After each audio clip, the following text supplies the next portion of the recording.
Recording in progress. There we go. Right, Jane, you want me to start? Ready to go? Ready to go. Thumbs up. All righty. Okay. Well, thanks again, Lynn, for the opportunity. I can see a bit of a group, but if you want to poke your heads in at any stage, that's all fine. I thought a couple of new, Lynn heard me speak a little while ago, so majority of the stuff I'll talk about will be an extension of the previous conversations, and I understand not everyone heard those previous conversations, so I will reflect back a little bit. And one of the themes which we'll talk to a little bit today is this notion that we all have a story so far, but we also have a story not yet. And I really like that concept. I got that from Seth Godin. If you ever want to just get some wonderful insights and some beautiful ways of articulating complexity at different times, Seth Godin, his stuff's really worthwhile. And he's got a book called The Practice, which is fairly recent, and it really is the capacity, or thinking about the capacity, how we take what's up here and turn it into what's down here, and then sort of express it into the world, which hopefully is in a way which makes sense for people and makes meaning for people. And again, we'll talk to that a little bit today. And I think it's a very underestimated aspect of leadership, is this idea of how we make sense and meaning and place and these sorts of things. So we'll talk to that.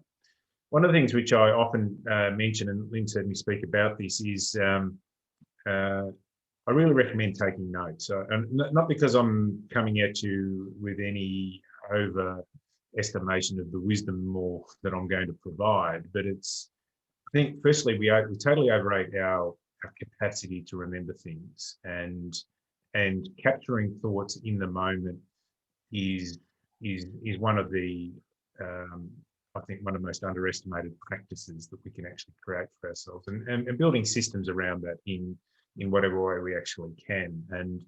And I like to come at it at three levels. So the first of the levels are, what you hear, which seems to make sense to you. So there might be something you write down that you hear and go, yeah, I quite like that. But even in your note taking, what I think is also worth doing, and this is a practice I've probably had now for 3 or 4 years, is the idea of not just writing down what you hear, but write down what you think and feel. So if something I say you relate to, or you can bring context to, make a little note to yourself on that. So if you hear something, you go, oh, that's like when, or that's similar to, or I had that experience also, or that's like the current issue I'm dealing with, whatever it might be. Because one of the things that we do is if we get it in a cognitive way, but then we sort of get it in here a little bit, we're much more likely to act on it. And one of the things that I think consistently we have to do as leaders is turn knowledge into wisdom. So that's drawing on the information that we all have wonderful access to. But how do we turn that knowledge into something which we can then offer to someone else? And that's really what leadership, at its very core, is what we're actually doing. Is we're bringing our insight, our knowledge, hopefully in a way which is now our wisdom, because we can offer it again and again and again, almost as teachers as much as anything. And those who've heard me talk, so the biggest surprise I've had going out of elite sport and into business is how little teaching actually goes on in business. It just doesn't happen. And whereas sport is all about teaching, we are unapologetically about creating the best learning environment we possibly can, because we're trying to fast track the development of everyone associated with it, at the same time as someone else is trying to undo our capacity to fast track, as in we've got an opponent each week. And all high performance environments in the world have teaching at its very heart, whether that's military sport, the ones where like military lives are at stake if we don't teach it well. It's sport, we've got, it's 1 versus 1, we've got a very big scoreboard which will tell us whether we got it right or wrong. Business, perhaps because it's lacking those two things, or one of those two things, isn't quite as accountable to that. But I would say if I was to offer, someone said, what would the one piece of advice you would give a leader? I'd say just embrace teaching. Just embrace teaching as a core, because it's, are you a teller or a teacher is one of the almost one of the little check-ins for yourself, where telling might actually seem the most efficient way. I will tell you how to do this thing. Whereas if you can actually teach it, and the objective in all of this is, can we build a child for the path rather than a path for the child? And for those who know me, that was a lesson I learned as a parent, that because I've got a transgender daughter, and I think, thank goodness we built a child for the path. She's now 22, and the journey from sort of 17, where she made the choice, she was spent her first 17 years as Lachlan, she's now Evie. I'm thinking, thank goodness we built a child path. We're seeing that. And look, I don't, as much credit as you ever take as a parent, but I think at least our openness to her development and the opportunities that she wanted to create for herself has been critical. So I'm going to talk to this topic today as on this idea. Whoop, I just lost a little bit of the screen here. Just hang on, just fix it up. Just over a little bit. There we go. Okay. This is Big Maxi Gorn. Big Maxi Gorn, leading his team out to play in a recent game at the MTG. And I love this idea of in the arena, because I think as leaders, we are putting ourselves in the arena. And there's a wonderful Theodore Roosevelt, it's a speech, but it's very quoted. It's almost poetic. And he talked about, it's called The Critic. And Brené Brown, anyone who's read Brené Brown's work would know that she talks to this a lot, this idea of it's not the critic who counts. And the minute that you put yourself in the arena, as in the arena of leadership, you are going to be subject to, the judgment of others. And I think we all accept that, but we are, by putting ourselves in the arena, we are at least taking a level of responsibility, if you like, a deeper part of ourselves is going to be up for grabs, as compared with, and Theodore Roosevelt talks about those meek and timid souls who just sit in judgment of it. But I love this little idea, and I'll talk to Max a little bit. There's this Viking-like sort of feel that he's actually got in this image, and he's 6'11", like he's a giant of a man. But he's actually really quite a enigmatic personality as well. It's very funny. But this idea of being in the arena is that I think there's a core aspect of almost a goal or an objective that we have as leaders, is this idea of know your role, play your role. Know your role, play your role. So we cannot build accountability inside our organisations. We can't actually work out what support anyone needs. We cannot build any clarity around anything unless people know their role and they're prepared to play their role. And that, for me, that comes down to connection, the deeper connection. People often say, I need more clarity in what I'm actually seeking to do, or there's not enough clarity in what I'm doing. I don't think there will ever be enough clarity, but clarity has one critical dependent, and that is that there is a deep connection. Because if people don't have the confidence or the trust or the belief to come forward and say, look, I'm not really sure what this role expects of me. I'm not really understanding what I need to do here. Well, you'll never get that form of accountability. So this idea of know your role, play your role is fundamental. But at this point in time, as you're about to come out on the MCG, if you don't know your role by this point, it's too late. It's too late. And there's also people in this group of players who will be playing a role of which they know is a reduction of the role and the capacity that they could potentially play themselves, simply because they are capable of more, but they are being reduced, if you like, to this idea of being a role player in this moment. And that's what good teams are about. So teams actually, yes, know your role, play your role, but also knowing that the role you might be playing might not necessarily be the role that ideally you would like to be. And that's where the building of trust and the building of understanding, and really the role of leaders in regard to this, And so the only expectation is Max Gawn would have in this moment as the captain of the club is simply that, is that you know your role and you play your role. And this is also a wonderful image which those who follow their rugby would recognise this guy. His name's Sia Khaleesi. And he's captain of, well, he was, I think he still is, captain of South African rugby. And he's the first black man to do so. And you don't have to know much about South Africa and the history to understand how monumental it is. And there's a wonderful line, you cannot be what you cannot see. Well, he's actually been something that no one has ever seen before. So that is, there's a real power inside that. And then they come into the 19 with not huge expectations, other than the country clearly has expectations of its team. But see Khaleesi, their team comes in, they build momentum into the tournament, and they find themselves in the final. And it's the night before the game. And the one thing that this guy has never ever thought about in his life is this idea of one day you may hold up as a black man in South Africa the World Cup if you happen to win. And so he's having a conversation with his wife the night before just to talk about what are you going to say if you win, something that he would never have dreamt of in his entire life, but he is faced into that situation now. And leadership is often like that. You are facing into situations you would never dream that you're ever going to face into. And Sia Khaleesi, when they do win, and they had a famous victory, could easily have been in that moment quite indulgent. Here I am, standing in front of you, first black man ever to do this, all of these things. But the unbelievable humility and calmness he showed in this moment. He basically said, if our team can do this with all our differences, our diversity, where we've actually come from, our troubles, our travels, and his own story is one of coming from absolute poverty.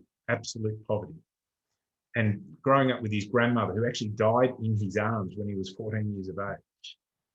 His moment where he could have been totally indulged, he basically said, if our team can do this, our country can as well. Because there was a bigger platform. There was a bigger idea that he could take on here. And the line I love is, if we get to understand in life what truly matters, we get to enjoy what seems to matter. And what the truly matter and the seems to matter are different. They are a different thing, because what seems to matter might be the next results, might be the P&L at the end of this month. It might be the quarterly outcomes. And for me, what seems to matter might have been walking off Subiaco Oval back in the day at CO at Fremantle, and the score actually telling us that we got beaten. But there was often a much bigger story of which people would never ever have had that appreciation for, simply because they'd never stood in the shoes of the leaders or whatever we were trying to do. But recognising and understanding for you and defining the truly matters versus the seems to matter, I think it's one of the most fundamental things that we can do as leaders, most fundamental. Because the truly matters to me is the connection. The truly matters is the deeper sense of belonging. The truly matters to me is, are people finding meaning in the environment that we're actually creating and the work that they're doing? And then if we can get the truly matters stuff happening, the seems to matter will start to look after itself. And there's a wonderful line which Bill Walsh talks about, is the score will take care of itself. Well, the score will only take care of itself if we get the truly matters stuff into good shape. And this is Big Maxi actually playing. And he rucks as well as probably anyone in the game now, and one of the very good craftsmen of what is a unique sporting craft in our game. An interesting thing was that the very first training session when we draft Max, he was in sporting terms, a Hail Mary pick. We just took this chance on this 6'10", 6'11" kid who'd hardly played any footy. And he actually had his knee reconstructed that year. We took him relatively late in the draft. And I was there at Melbourne at the time, and we were training out at the city of Casey, which is Cranbourne, which is about a 45, 50-minute drive from the Melbourne CBD. And so the players would travel out there, we'd train. And as the players are travelling out there, a couple of the lads in their cars have driven past Maxi Gawn in his car, who's never trained with the team in his entire life. And he's this tall, skinny kid with his weird name who we've just drafted. And the players get to training, And I'm sitting in my office, and a couple of the come in, knock on the door. A fellow named Nathan Jones, another guy, Jack Grimes, so co-captains at the time, and said, "You know that kid with a funny name we've just drafted? Yeah, Max Gawn. Yeah, Max Gawn. Yeah." He said he was smoking on the way to training in his car in the very first training session. He was smoking in the car and looking at us as though we were just dickheads for drafting this kid. And I must admit, I was feeling like a bit of a dickhead at the time, thinking we've just drafted a kid who was smoking, you know. And so we bring Max in and we go, Max, how are you? Good, yeah. Met all the boys, yep. Quick question, Max, were you smoking in the car on the way to training? And he looked at us as though, he said, yeah. And then he said, without us having to say anything, he then just picked up on our reactions. He said, "Am I allowed to smoke?" And we said, "No, Max. Yeah, no worries, I won't smoke that." Straight away, this kid worked it out. And I was watching an interview at the start of the year, and Melbourne have drafted Majak Daw. And people might know of Majak's story, but he's a Sudanese player, played for North Melbourne. Unbelievable story again in his own right, but he managed to come through and he played AFL football. But it's been a tough journey for him. And 3 or 4 years ago, Majak Daw jumped off the Balti Bridge, and hardly anyone survives that. He tries to kill himself. Breaks his pelvis, does all sorts of damage to himself, and then comes back and plays. And then gets delisted, played a few games for North Melbourne, gets delisted because, mate, the game moves on. But Melbourne have drafted him, and he's being interviewed because there's a lot of interest in Majak Daw. And they started talking about what he felt when he walked in at Melbourne Footy Club. He said, what I do, I worked out really quickly, is I just follow Max Gawn around on the training track because I've never seen a player set the standards that Max Gawn sets. And that's the kid who was smoking in his very first training session. Now is a standard setter in the competition. Because one thing that Max does, he doesn't take life too seriously, but he takes himself and his role very seriously. And that's a fundamental difference, I think, and a critical thing of leadership. And so one of the questions we always have to ask ourselves is, how serious are you? How serious are you as a leader to make the changes in you that you need to make, to be the leader that you need to be for the people who are relying on how you show up on any given day? And we'll talk a fair bit about that. But I would also say, as Max Gawn, the thing goes is, yeah, take the job seriously, but don't take yourself too seriously because you're going to stuff it up. It's going to feel personal when it's not. And getting this little balance right, and I first heard this from Brendan Gale, he's the CEO of Richmond, and I was chatting to him about it. It was in the middle of all the stuff that people might have read with Damien Hardwick and a relationship with one of these staff members, all of those tricky things that as leaders we have to deal with from time to time. And he says, and all this sort of weight was being put on the club. And I remember it got to the end of the conversation, and it was sort of serious, heavy conversation that we had actually had as you try to negotiate these almost unnegotiable sort of things. He said, what I worked out really easy is I'm going to take this job seriously, but I can't take myself too seriously. And I think everyone in the game has to feel that way because it's sometimes perceived and carries a weight which is way heavier than perhaps it needs to be. And one little piece of little thought, and that's as you write down some notes, is I love this idea of borrow freely, apply uniquely. Borrow freely, apply uniquely.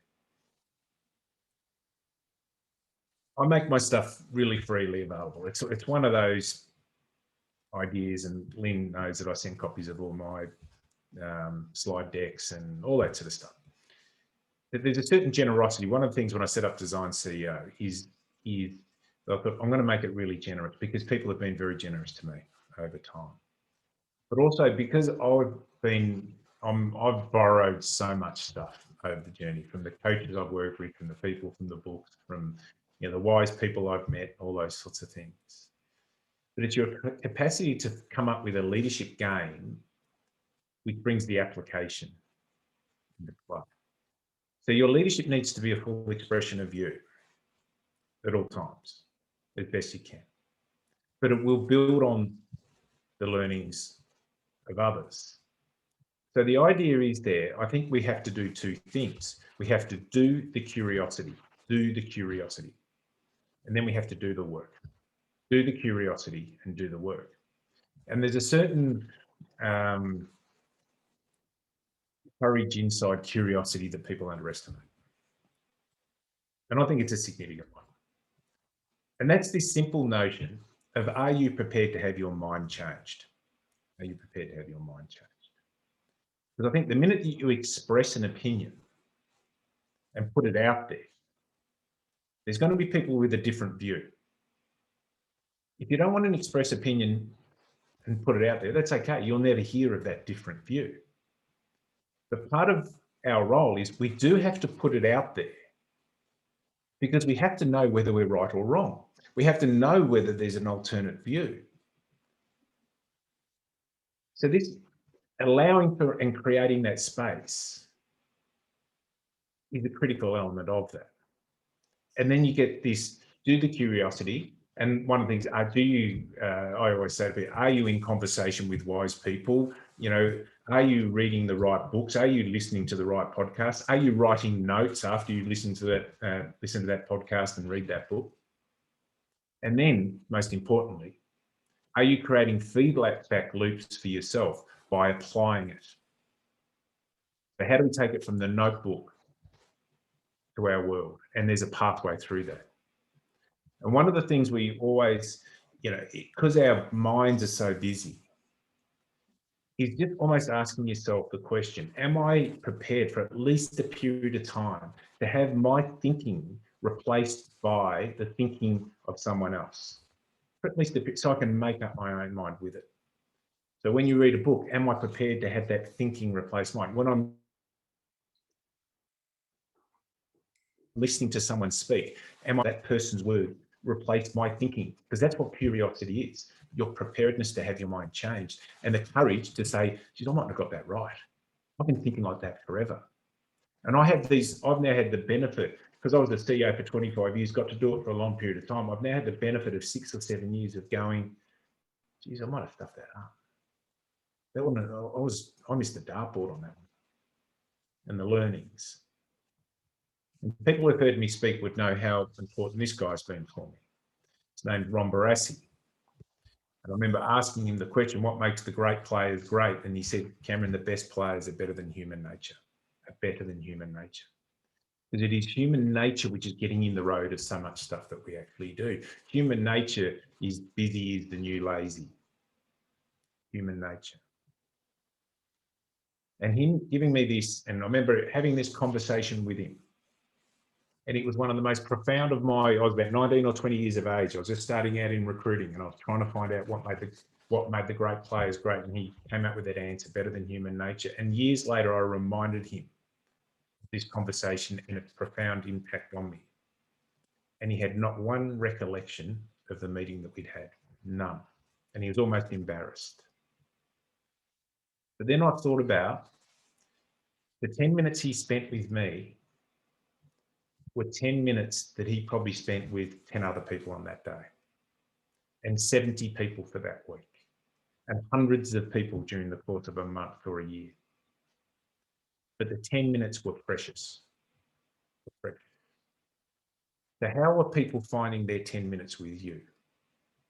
How would you weigh up the 10 minutes you might get to spend with someone? If you're a teller and not a teacher, it won't have the effect that Ron Barassi had on me. Because Ron Barassi could have easily just rolled out some easy, the best players are tough, they're great kicks, they keep their eye on the ball, they do, no, better than human nature. And it stayed with me forever. And if you get it right, it has this effect.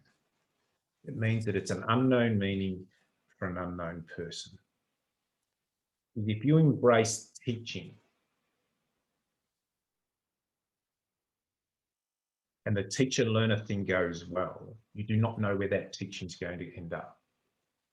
So the 10 minutes of that there, of which he has no recall, has the power for me, I'm now sharing with you. So his 10 minutes with me has now become this time here. And I just happen to think it's a wonderful thing, better than human nature, because leadership does require us to be a bit better than human nature. And we'll talk a little bit about that later. Because there will be days we suck. There will be days we get angry. There will be days where our ego goes out of control. And just like we expect if we're sitting in the grandstand, for players to keep their eye on the ball, even though we've never gone remotely like doing something like that. And we'll go, oh, gee, he wasn't as tough as he could have been, or she wasn't as tough as she should have been in that situation. The same way as people will sit in judgment of you. People who have never walked in your shoes will sit in judgment of you, and you're expected to be better than that. And that comes with the territory. And I think it's good to start your day with one simple question. And that's this: what's important? What's important? And I can guarantee what's important isn't the first email in your inbox, but it might be the noisiest one. If you're allowing your to-do list to be taken over by your inbox, you're basically saying to everyone in your organisation, the world, or whatever, is that people who just happen to have my email address more important than any responsibility that I'm taking for you.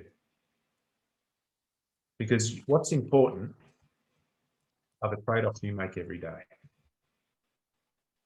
I choose to do this versus I choose to do something else. There's only one of you. So if you choose to do more of something, you've got to choose to do less of it, something else. And strategy needs to be two things. And I'm talking about strategy, whether it's personal strategy, team-based strategy, organizational strategy. The first thing it has to be is really compelling. It needs to be a good idea. And if you're explaining it to someone else, your good idea, those people who you're trying to explain it to have to go, yeah, I know where that light at the top of the hill is. I know the little bit about the journey that we're taking to get to the light at the top of the hill. And I also know what my role is in that journey. So it needs to be compelling. And secondly, and most underestimated, it is the best use of scarce resources, the best use of scarce resources.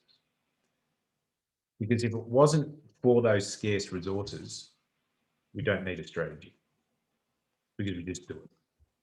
And the scarcest resource is you, your time. And that's why if we're trading off teaching for something else, it won't take you where you need to go. And those who know me know that what's important I do as a daily, I call it a trademark. It could be a trademark or a mantra or whatever term you want to have, and mine's finding something. So I write finding something at the top of the page every day. So the question might be for you, what would you write at the top of the page every day? And finding something for me came out of basically sort of facing into clinical depression. Find something. I had to find a way. So finding something for me is looking at my to-do list. The right to-do list. Also looking at my to-know list. Write yourself a to-know list because that relates to learning. Also, you might want to have a to-be list as well as it relates to purpose. I'll talk a little bit about that as well. We can get stuck very much in a to-do list. And this is another person who had a wonderful influence on my life. And I almost get sad every time I see a photo of Tommy Hafey. Passed away now 6 or 7 years ago. The first time I met Tommy Hafey, I was 7 years of age. 7 years of age. My father, Alan Schwab, was secretary of Richmond. Tommy was coach. They had a really close relationship.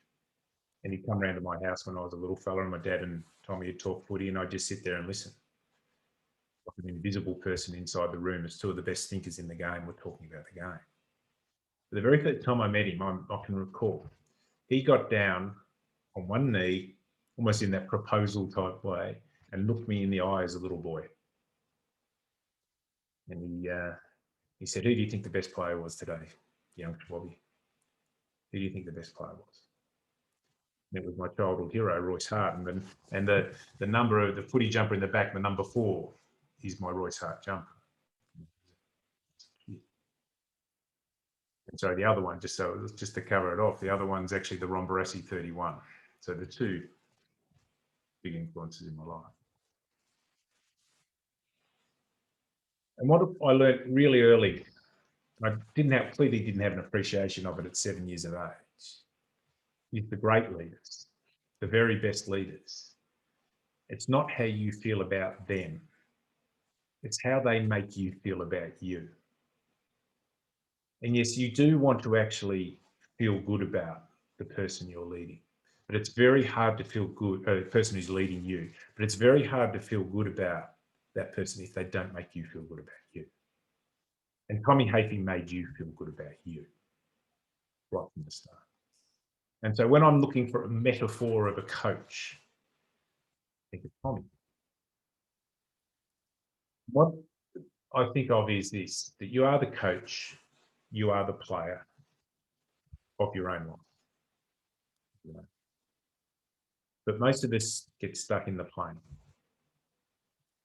So if you're thinking about how you do this, hopefully you can see this okay. Let me just, if I draw on that, can you see that? Can you see that okay? Is that seeable? Yeah, cool. If you just think of, if you think of it like this.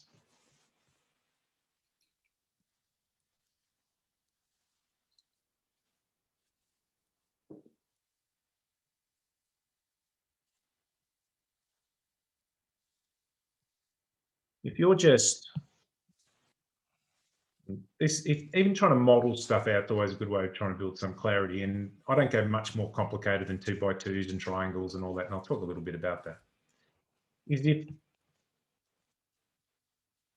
you're doing the plane, you're just doing the player of your life, as you're just doing it. You're not taking a coach approach to you, as in the strategy that I talked about before. How do I make it compelling for me? How do I make the next piece of learning compelling for me? What is the best use of me? And we always have to remember there's no growth without discomfort, like none. So therefore, to grow, you do have to put yourself into an uncomfortable place. And I'm not talking crazy uncomfortable, but some people do go crazy uncomfortable. You know, if I'm to get fitter, I've cycled, get fitter. Yes, you have to ride up a hill. It's not very comfortable at the time, but the view's great when you get up there. And so the coach of you, if you're neither coaching nor playing, you're just mired. You're stuck. And I do a lot of coaching of people, and I'm amazed how many people are just stuck. They're just doing. But there's no theme or idea or whatever. If you're too much into the playing and not the thinking about where you're at, you tend to be sort of jammed.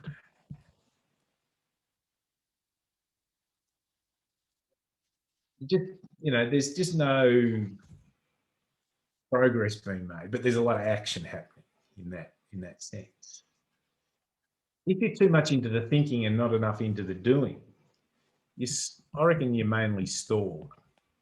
But I reckon that's still the best place to come from. I'd sooner be stalled than jammed. Sounds weird. Because stalled, you're just looking at it and going, okay, well, I just have to start doing some stuff.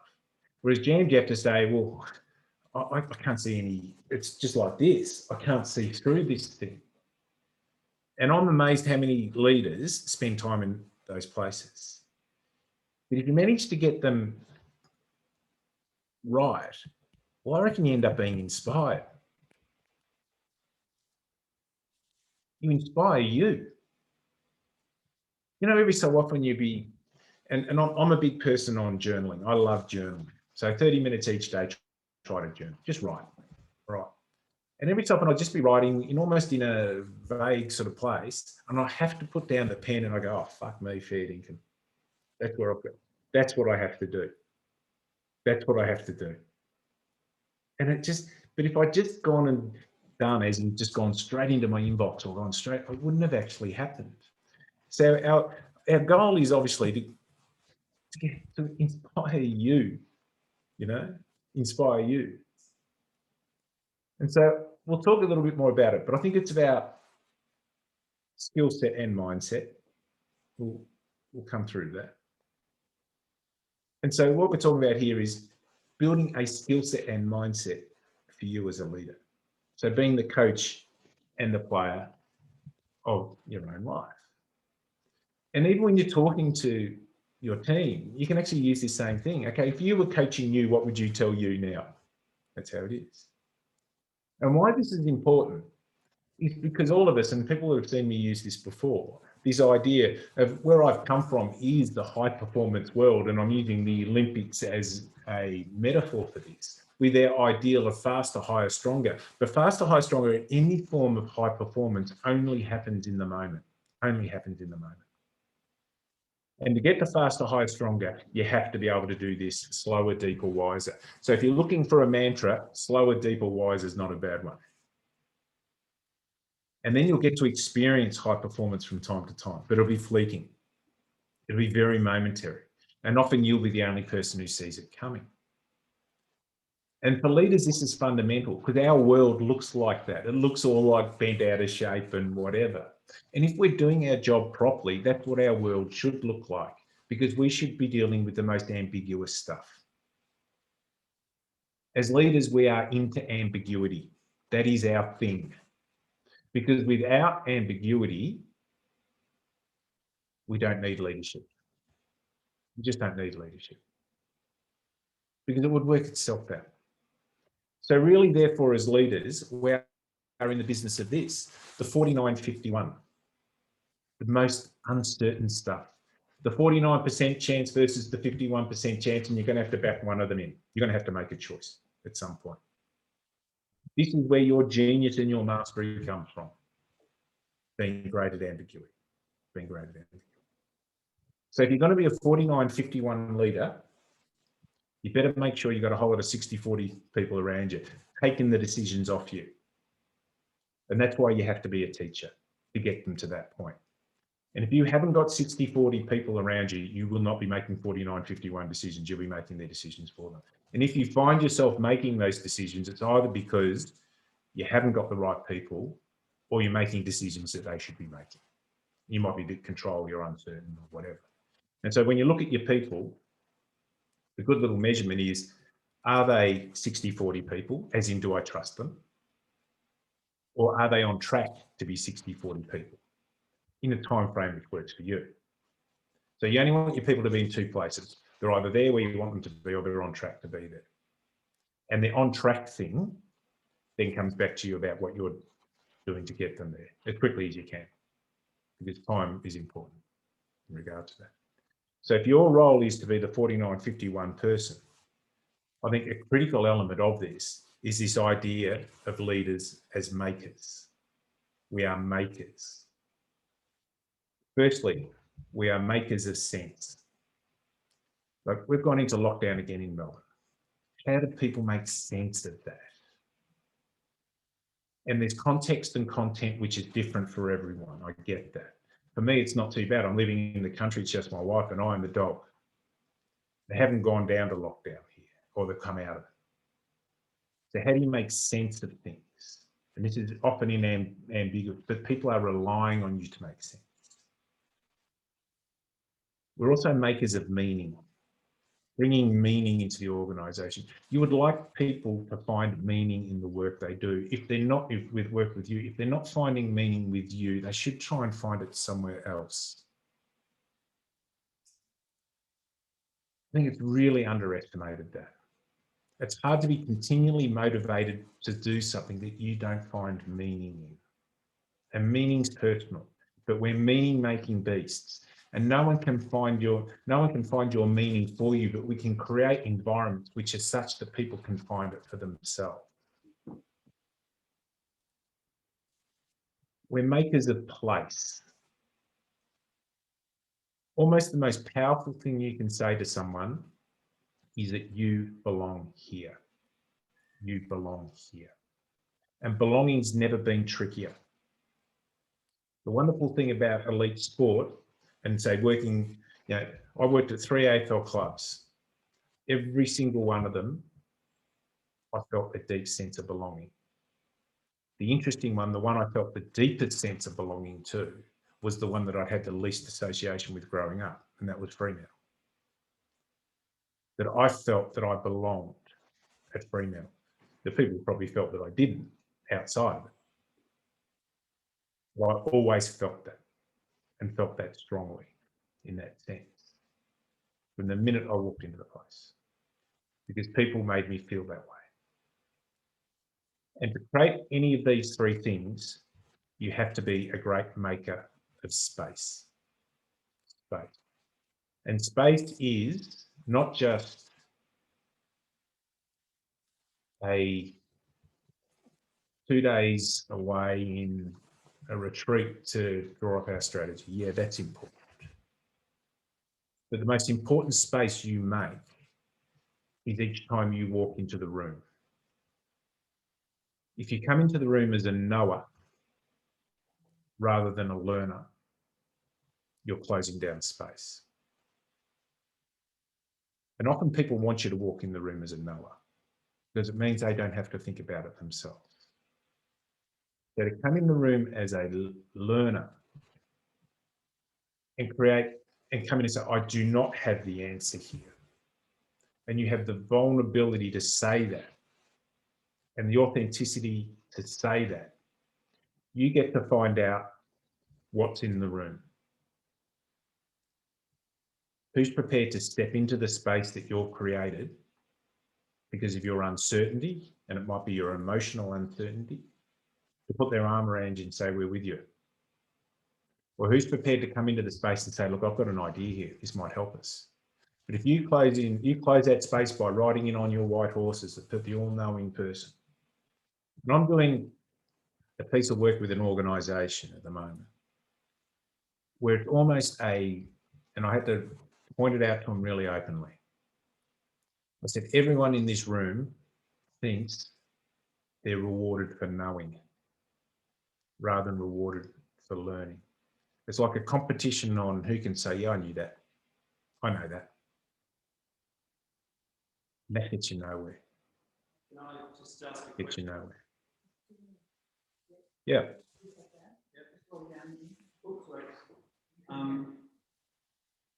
It is also important to create the space, even if you think you know the answer, to give other people the opportunity to contribute. So even if you might have the right path, at least then give them an opportunity to shine or to feel like they're heard.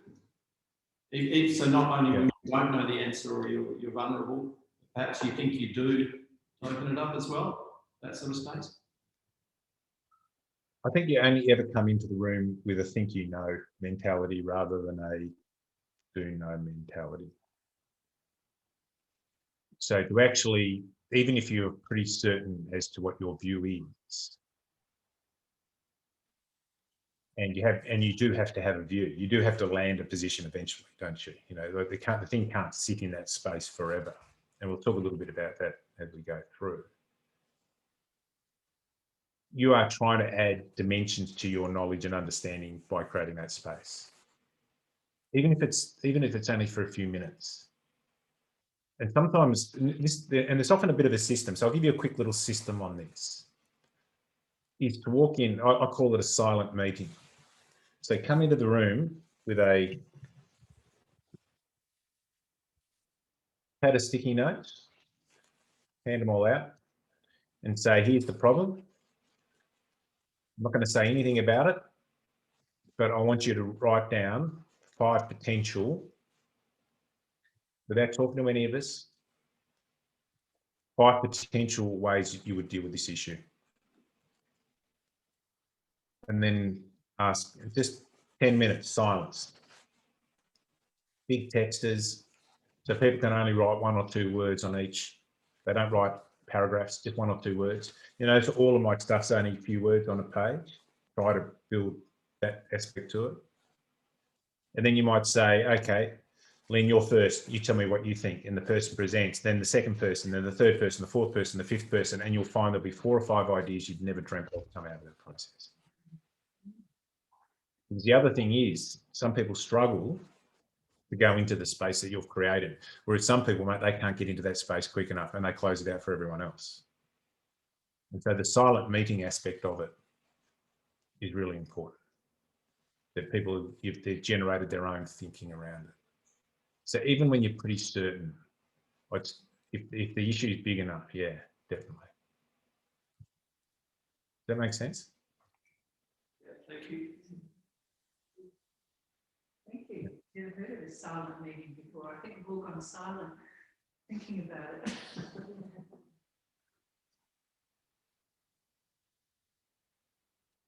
So it's just a bit breaking up a bit on me. I just said, I've never heard of a silent meeting before, Cam, but we all went silent thinking about Didn't it. quite get that last bit. Okay. I haven't yet? Yeah, that's good. Okay, I see. Yeah, no, it's a good concept. Again, I've borrowed it from someone. I can't remember where from now. Yeah. And I reckon it comes down to a really good question, a good check-in question on this is this simple idea of, do you believe in your people and do they believe in you? And you always just think, okay, what do I need to see my people to believe in them? And I think it comes down to, and you check in on yourself, I think it comes down to 3 things. The first one is the person's character. And the 2 measures I have on character are ethos, their work ethic, the attitude they bring, the energy they bring, good old-fashioned word ethos. And 2 is mindset. Are they a learner? No one can do their learning. You can't do their learning for them, even though you might operate. If you're going to be a teacher, like if you're coming down to one question in an interview, and people would actually have heard me talk of this before, if you're going to give the person one question in a job interview, just ask them, have you ever taught yourself anything? And if they haven't taught themselves anything, I wouldn't employ them. Or if they're struggling to find something, and it's got to be a deep teaching thing, not just I got Jamie Oliver's cookbook and I did a 30-minute meal or something like that. It goes deeper than that. You know, I go to the market and I debate with all that stuff. Then I think it comes down to the person's competency.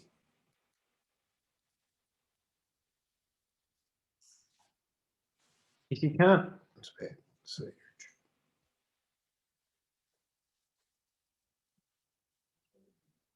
if you can't trust the person's ability to do the job, and I think that comes down to functional capability. So it's capability as it relates to the role that you want them to play, not just that they're capable, but it's capability, the know your role, play your role type capability. And really that's skill. And so skill, I see skill different to talent. There's a lot of talented people, but have they actually worked at their talent and built application for their talent? That is a critical element of it. So it's almost anyone who's read Grit, the book Grit, I think she calls it talent times effort equals skill. I think that's her way. And the last one is connection. Oh, sorry, I missed one here. Hang on. Let me come back to that. 2, under competency is track record. You want the person to build track record in their current role quickly. You give them a timeline for that and you talk to that. But track record's not track record in their previous job. Track record is track record in the job they're doing now. Because there's some people who build track record in one environment who struggle to build it in others. It might be that they're just not suited to your environment, and you need to know that. So track record is important. And then the third one is connection. And the first aspect of connection I just talk about is relationships.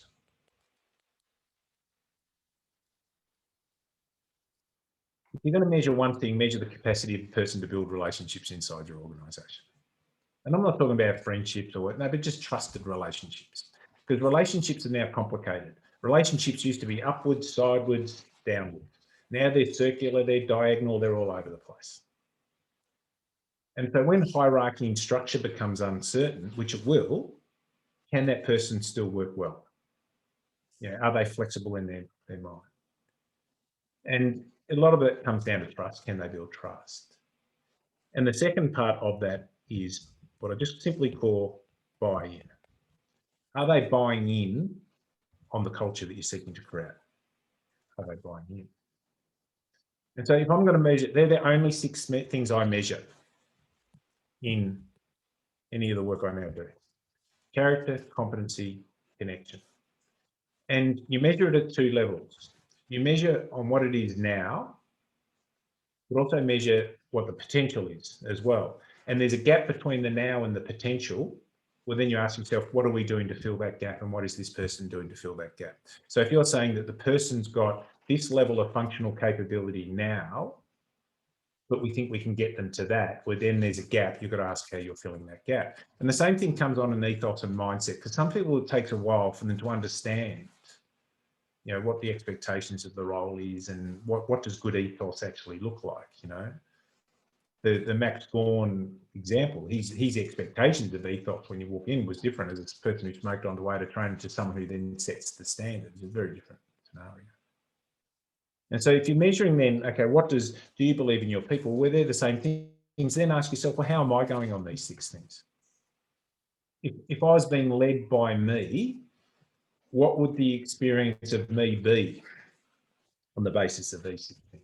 What ethos are they seeing from me? What mindset are they seeing from me? What functional capability am I showing? Am I building track record? Am I building strong relationships? Do they think I'm really buying in on or am I just talking about this stuff and not doing it? I just talk up a good story about culture, but I'm not actually the person who's measuring it. Because culture is not just the standard you talk to, it's the standard you walk past. Not what you promote, it's what you permit in so many ways. And so if you're asking that simple question, do you believe in your people? Do they believe in you? Well, what makes you believable? What do I have to bring each day to make myself believable? Because I'm convinced that you cannot outperform your leadership. No organisation can. So if you're going to measure the one thing that you provide as a leader, that's what it is. You won't outperform. You might do it for periods, but not on a consistent basis. And so in looking at that, I think we're all in the business of human behaviour, all of us. I used to think it was a sort of the sport thing. So even if you looked at, you said, okay, I say to organisations, I go, what's your strategy? What's your strategy? And they talk to their strategy and you say, okay, what's the difference in your strategy versus your competitors? And they go, oh yeah, it's a little bit here, a bit of there. I said, is there anything stopping you copying each other? Yeah, no, really, no, sort of, maybe. We've got a few advantages, a few disadvantages. All right. But every strategy that you've ever had requires some form of behaviour for it to be executed. All requires a behaviour, every part of it. So what drives behaviour? Culture drives behaviour.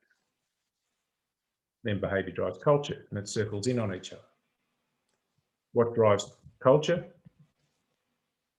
Leadership. Leadership drives culture.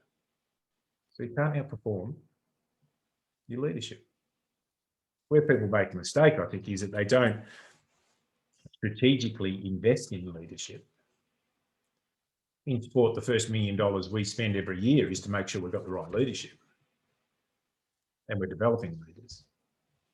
They might be only 22, 23 years of age. So we actually go, well, we're going to actually invest in this thing strategically. We're going to put resources aside to do it. Whereas a lot of organisations, in my experience, don't put the resources aside to do it. So I don't think you can outperform your leadership. So therefore, we're in the business of human behaviour. And my first piece on this, on that whole human behaviour, is that simple one. The stop telling, start teaching. It's the core of human behaviour. The teaching process, setting the standards, the filling the gap. And for me, it started relatively early. This is my first photo taken as a CEO. I look like I'm a member of a boy band, don't I? Which band? Bros or something. Yeah. I was 24 and you had the obligatory photo with the Richmond Tiger skin when you moved back in the day. And that was my first go at it. And it was a big thing because I was a Tiger supporter as a kid, and that's me in my little Richmond jumper. And I thought, I'm going to set myself in life to be a great leader, you know. I'd never led anything in my entire life. I wasn't captain of my footy teams. I wasn't a school prefect or anything like that. Never led, basically. And so therefore the objective was to be a great leader, but I quickly worked out it wasn't about being a great leader. It was about being a great learner.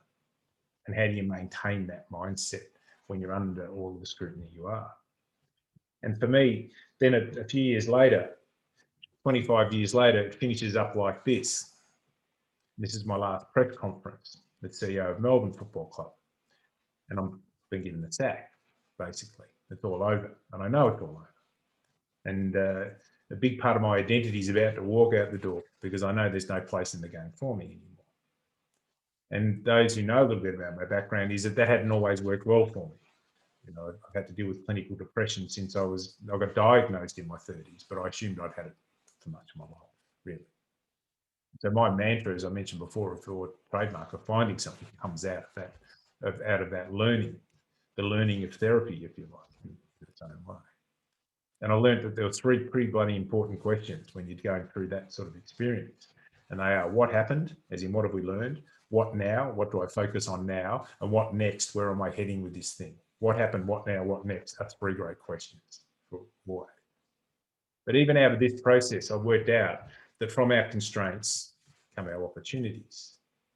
And sometimes when things they go tighter and tighter and tighter, you see less and less opportunities, but you can go deeper in those moments. And then people know a little bit about me and realised I found myself at art school because I knew there was no future in the game. So I studied fine art for a number of years. And I was at the Victorian College of the Arts. I'm like a tribal elder with all these bloody urchins around me.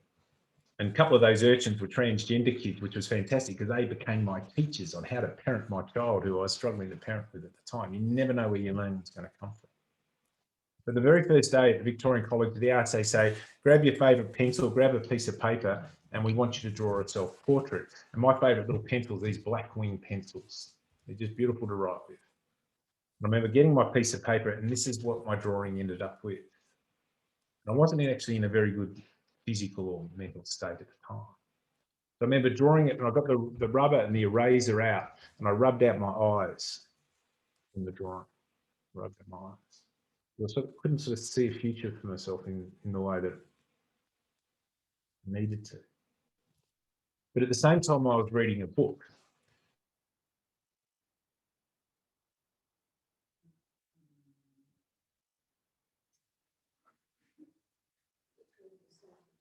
I think 6 months to live, around 6 months. But he's only in his 30s at the time.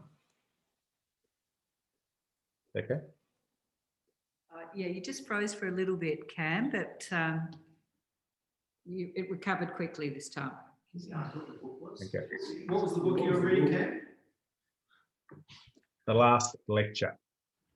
The Last Lecture. Yep. And it's plugged into power.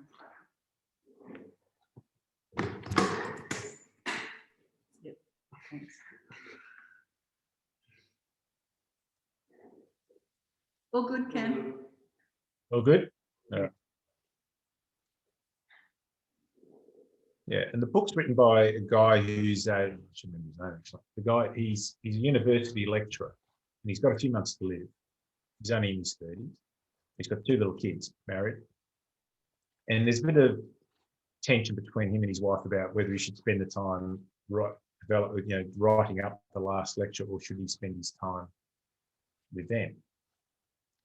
Basically, his decision is to do the lecture because his kids are so young they'll have no memory of him, and he wants to give them this legacy thing that they can actually do. And as I'm reading it, I saw this wonderful line in it as I was going through this phase, and it was, "What do I alone truly have to offer? What do I alone truly have to offer? And it's a beautiful quote, because we all have our uniqueness and what we need to bring forward, but we often feel as though that is not for everyone, or that won't suit people, or some people mightn't like it. There is always a time in leadership you have to separate the room. You have to separate the room, because it's not about appeasement. And so even this idea of saying, these are my views, and we've formulated a view, taking into account your view, but we do have to land a position. But as a leader yourself, what is it that you truly have to offer in that sense? Because I'm convinced that leadership isn't a difference maker. It's ultimately the difference maker.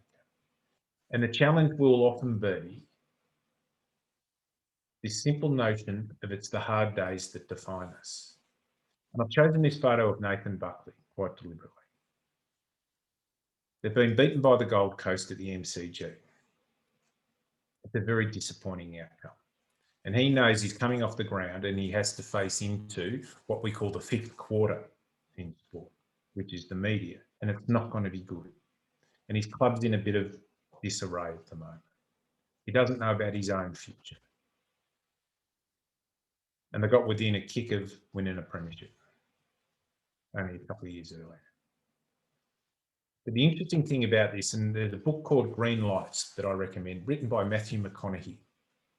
And you know, when you get this unexpected insight, it's only because I come across a podcast that he was speaking in. And his book, it's a wonderful audible, because Matthew McConaughey, the actor, he reads a book pretty bloody well. He's got this lovely Texan, and he says, something like, he leans back and he says, there's angels of wisdom everywhere. There are angels of truth everywhere. He says, we just don't tend to access them unless we're fucked. And it's true, isn't it? That from the ordeal comes the learning. From the discomfort comes the growth. The challenge for all of us is, how do we access the wisdom when we're going okay? Allow ourselves to get into this place. And always remember, and people have heard me speak before, I tell the story of Alan Jeans and giving me this insight. Great coach, great mentor of mine. And yes, there's no doubt that the ordeal is all about this. It's not how you get knocked down, it's how you get up. You do have to be able to brush yourself off. But you shouldn't get knocked down to learn. So building that into your growth game, if you like, is one of the key parts of it. Because I think there is a certain aspiration just to be a leader. But I think it's about honouring the role.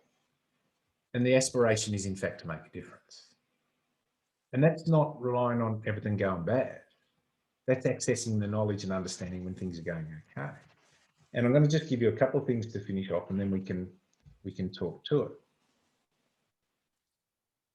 Is that there are both the mechanics of leadership and the dynamics of leadership.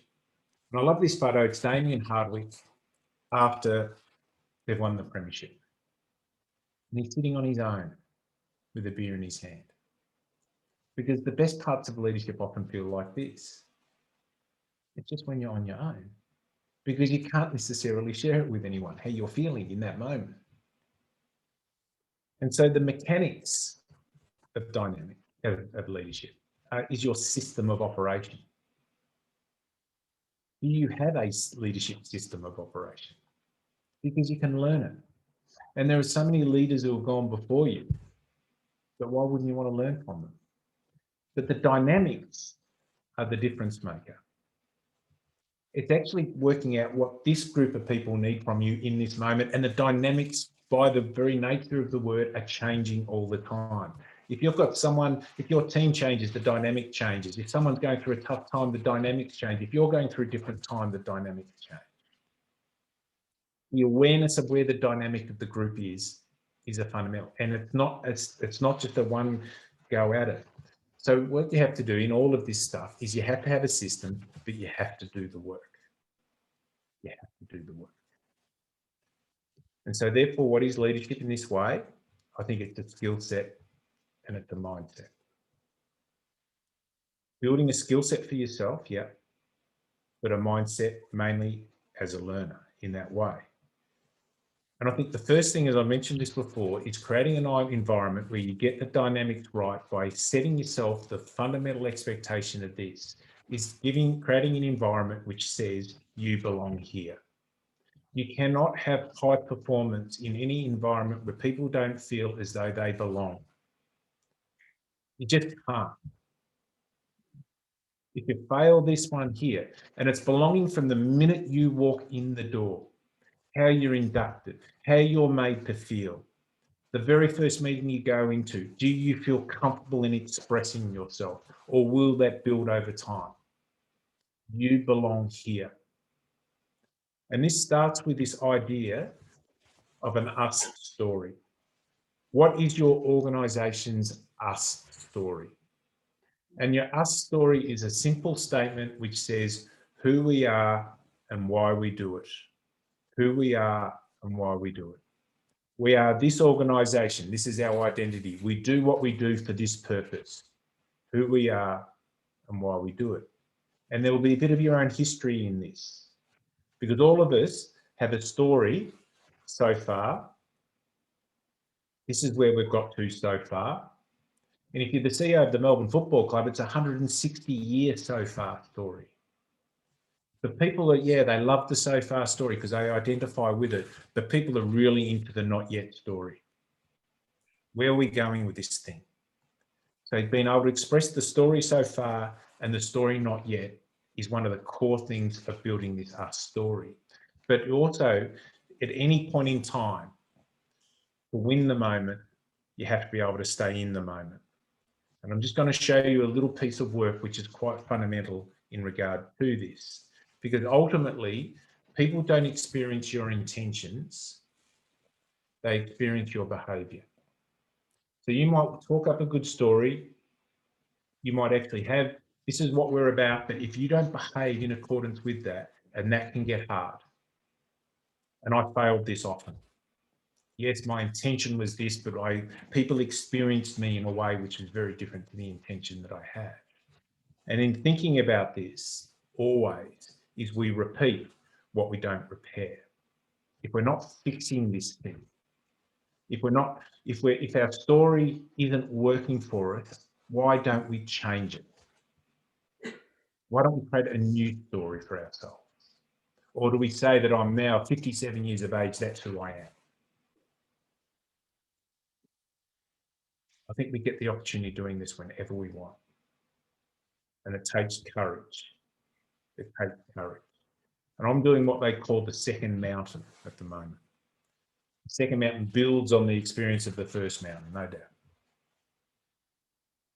And that's why I'm living here. That's I am, part of this sort of second mountain journey, if you like.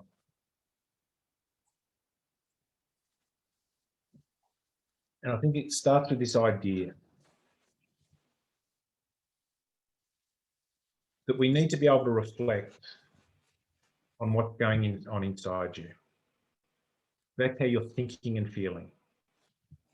And then you need to be able to reflect on what's going on around you. What's going on around you. That's what you're seeing and hearing. So the first one is what you're thinking and feeling. And they're in those quiet moments, you know, standing in the shower, driving to work. What's going on inside me? What's going on around me? What am I seeing and hearing from clients and people? But you're only measured by one thing, and that's how you're showing up. How do you show up?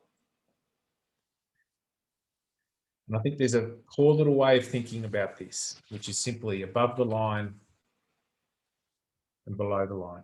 And I'll just finish off with one model and then we can open up for some conversation. Is that for all of us,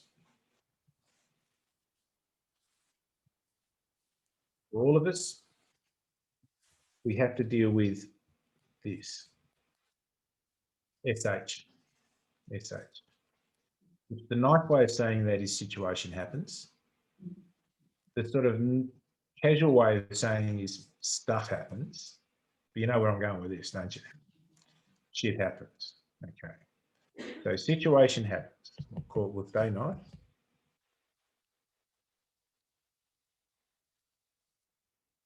And situation happens has context, bigger piece, and issues which are specific to whatever that is. Content. So we're in lockdown in Melbourne. Context is the same for most people. The content's very different.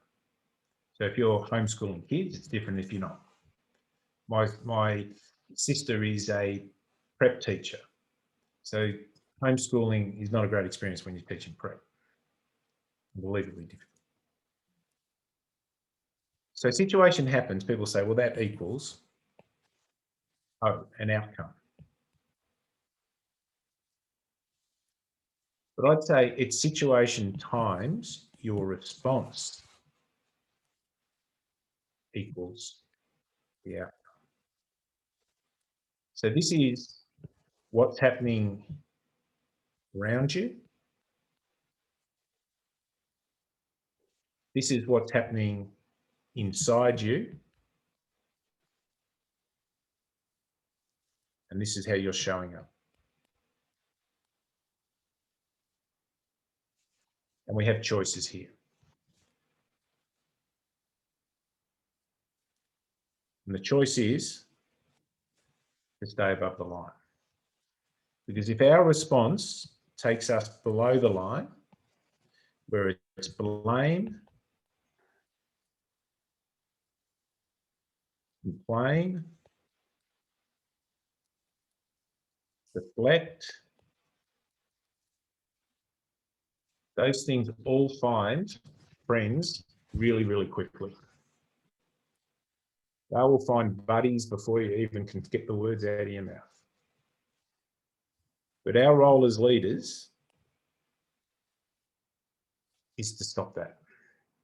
Because there's not one iota of future in any of those. So our goal, our thing, is to stay above the line. And we do it by asking a question. Now, firstly, you do it by pausing. You pause. The same way as a player kicking for goal. Pause. Think it through. Get your body right. And you ask yourself, and I actually do this in quite a methodical way. You get a piece of paper and you just ask yourself, what does this situation expect of me?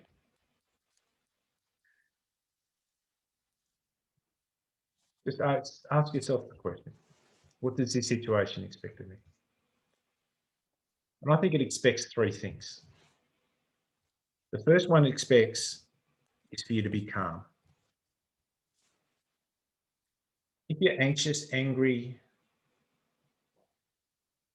again, no future. This is better than human nature stuff. So by writing it down, what does this situation expect of me? And you write the word calm, what would a calm leader do now? And then write down the word brave. What would a brave leader do now? And that's what, it's not what you promote, it's what you permit. You step into that space. And then ask yourself, what would a humble leader do now? Because it's not about you. It's not about you. And what you've then done is you've taken this thing back above the line. And the two outcomes you want to have is either one of resolution,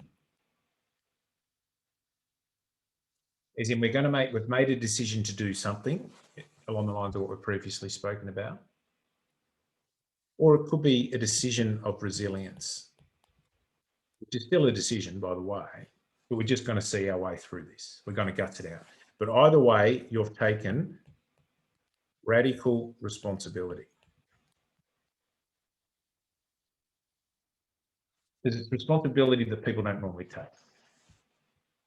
And what you've then done is by doing that, you've created a new SH, which is hopefully at least an elevated position. It won't necessarily give you the full answer. It won't give you the full answer in that way. But one of the best ways you can say, if you put your organisation's values,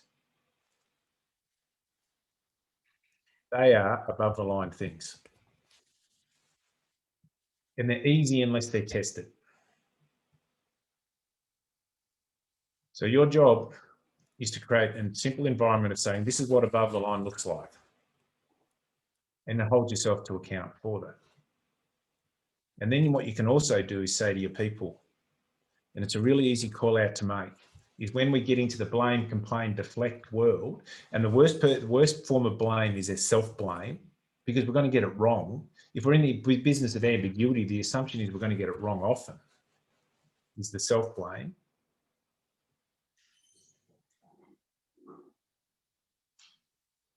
And this is a critical part of the thinking. So we all are measured by this, the response. And I saw a good example of this there's a wonderful Amazon program called Making Their Mark. And it was Damien Hardwick was talking to the players. And it's interesting, the very first word he's got up there is connection. They've got system versus system, play your role. And I'm thinking that slide's probably been up there 1,000 times. Probably been up there 1,000 times. But it was in response to a loss. They'd been beaten in the first final by Brisbane, and they actually got beaten because mainly their lack of discipline. They gave away 50-metre penalties, free kicks. And the very first thing he said, what is a loss? And the players all say it, an opportunity to learn. So we either win or we learn. Yeah, that's right. That is the attitude. And then he goes and says, okay, this is what we've learned. He kept it above the line, went straight back to their core messaging. We either win or we learn. I think that's a Mandela quote, by the way. So the question you then ask yourself, who are you practicing at being? Now, and I'd say even in the context of this, there's inspiration happens. There might be some little piece of inspiration in what we've talked about, but it does have to find you working. It doesn't happen without work. And to make change happen, you're in charge. You're in charge. And this is a photo of a favourite little ex-Freo player, Chris Mayne, taken probably 30 minutes after that Nathan Buckley photo was taken, with his kid out on the ground, throwing his kid in the air. Because if you get to understand what truly matters, you get to enjoy what seems to matter, but you also get to recognise that sometimes we do have to move on that way. And this is a truly matters moment, I've got no doubt. So my advice in all of this is to listen. The main thing you've got to listen to is your life and what's your life telling you. So I thought I'd just finish off with a few things to add to your little to-do list, not that you lack to-do lists in life. And my little do the work type things. The first one is just this idea of what happened, just to go through your notes. What did you write down? What did you learn? Is there anything you're going to do about this now? Is there any little changes you want to make? Has it changed in any shape or form the way you want to go forward? What happened, what now, what next? Just 3 simple questions. And the suggestions might be, the first one is just to ask yourself, how are you showing up? How are you showing up each day? How are people experiencing you? What it's like, how are you making people feel? The Tommy Hafey one. How's your measure of coaching versus playing? You're spending all your life in the coaching game or in the playing game? You got that balance right in that sense. The coach and the player of your own life. How are you going about making sense, meaning, place and space? And just build a little checklist. Am I someone who's making sense of complexity and everything? Am I someone who's making meaning for people coming to work? Am I creating a sense of place inside the organisation? And have I made a sense of space? Ask yourself, what makes you believable in the context of the character, the competency, the connection piece?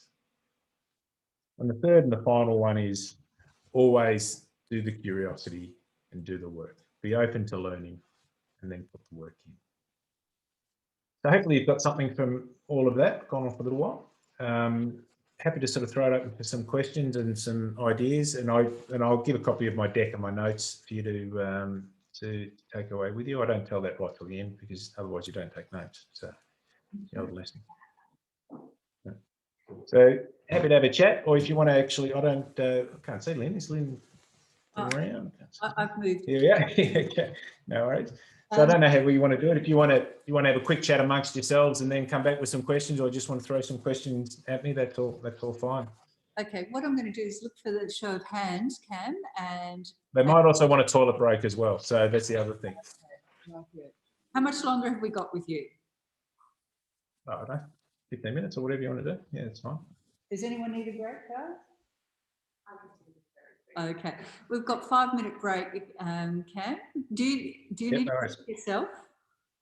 I might make myself a cup of coffee. I'm happy to sit here and talk. If anyone wants to have a chat whilst everyone else is having a break, that's fine. Yep. Okay, so is that a hand? Yeah, Scott?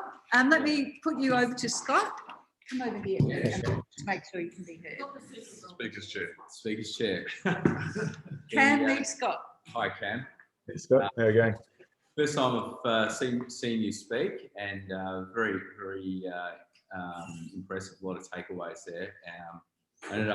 I don't usually take notes, but since you suggested I do, I don't take. Exactly, mate. It's a bloody an old trick, that one. I took about 5 pages of notes and then thought, geez, I really should get a notebook, so I'm not using post-it notes.